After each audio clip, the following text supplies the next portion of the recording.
Your wife talks a lot. Let's go over why.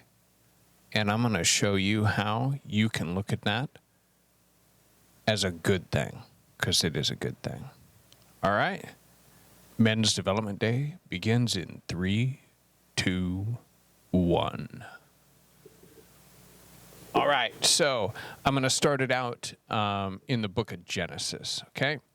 And I'm going to start in kind of a weird spot. Genesis 2, verse 4. This is the account of the heavens and the earth when they were created in the day that the Lord God made earth and heaven. Now no shrub of the field was yet on the earth, and no plant of the field had yet sprouted. For the Lord God had not sent rain upon the earth, and there was no man to cultivate the ground. But a mist used to rise from the earth and water the whole surface of the ground. Now, God created all of this stuff. He created it in a specific order. So here's all of this,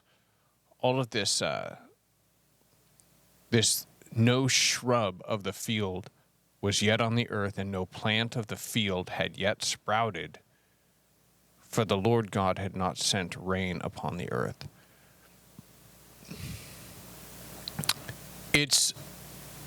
I think that part of the reason why this is here, it's no accident. I think that part of the reason why this text is here is because God regularly creates stuff with the idea that he is going to complete it in a later moment, right? So he could have just planted all of this stuff. It just shows up ready to go. It's already green and sprouted, and then it'll create seeds, but he didn't do it in that order, okay? When God created man, I think that he did it on purpose, where he created man, and then he said it's not good that man is alone. There's no fall. There's nothing going on. It wasn't like God created man and then he goes, oh, wait a second. Something, I didn't do this right. But I believe that he created man and woman in the order that he did intentionally to make it crystal clear. You two need each other, okay? Man, he created man. Man is physically stronger than women. That's why they don't have sporting events where they compete against each other. That's why they have men's events and they've got women's events. Men are just built for work, built to protect, built to do physical things. Now, when we read down in here,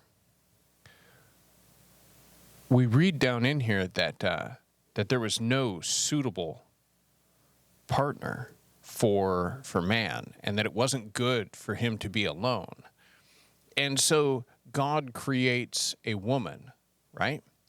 Why? Because it was not good for man to be alone. He needed somebody that could talk, that could chat. And the thing is that in the same way that a man can physically outwork his wife, most of the time, it's super rare that when the gutters get clogged up, that it's the woman up on the roof, or the fence falls down and it's the woman out there pounding nails and tearing stuff apart and building stuff. Okay, I'm sure that happens. My point is that the rule is that it would be a man's job to go do that. Okay, and the thing is that in the same way that I can outwork my wife physically, my wife can talk.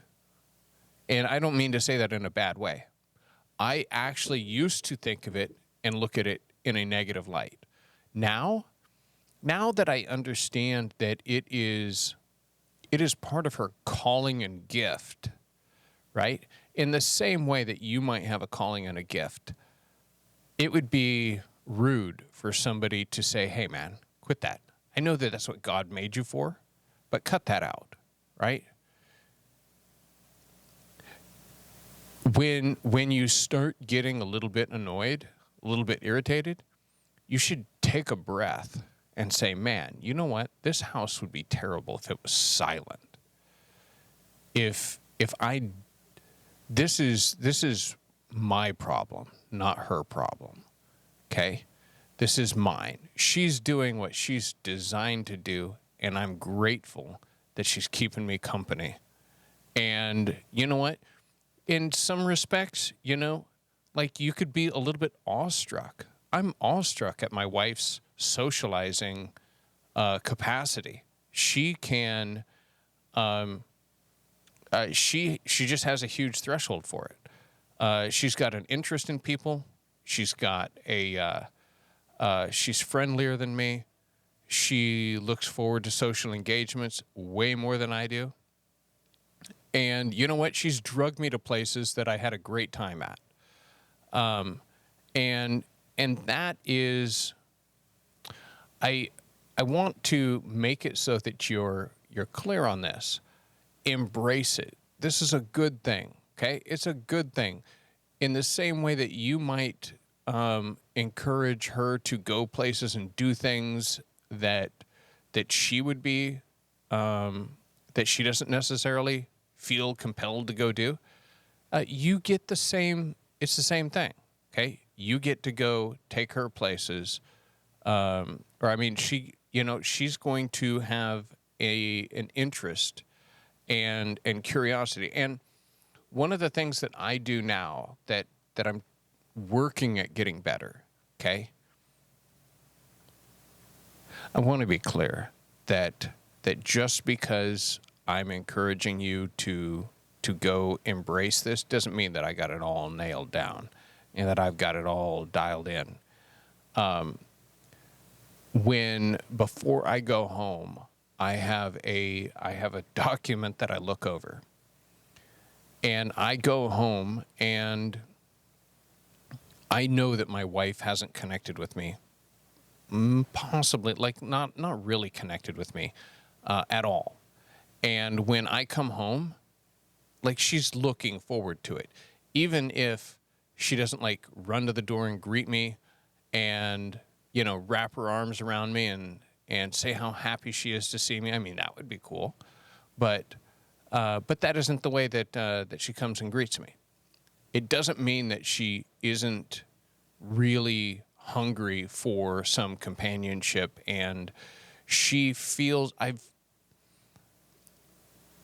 after 30 years of marriage, I am recently coming to believe that if my wife doesn't know how my day went, she feels kind of disconnected.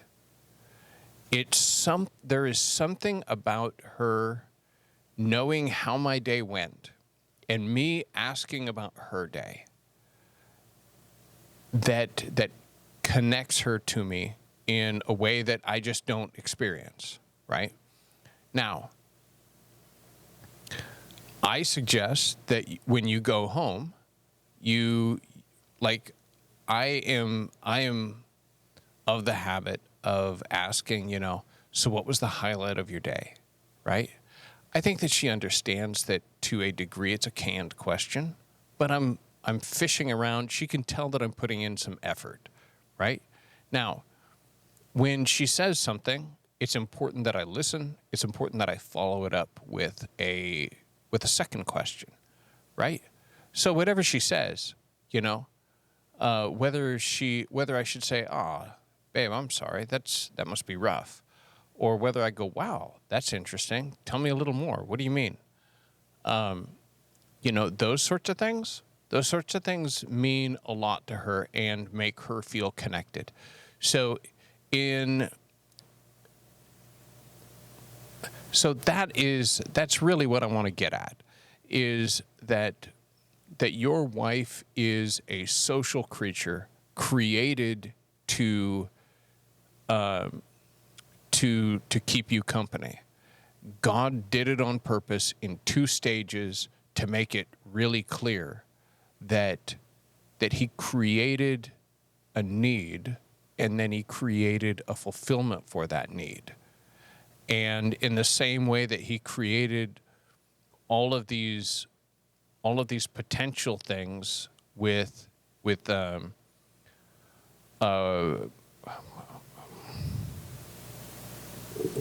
in the same way that that nothing had sprouted yet because the rain hadn't come. In the same way, relationships hadn't really developed because God hadn't created a woman yet.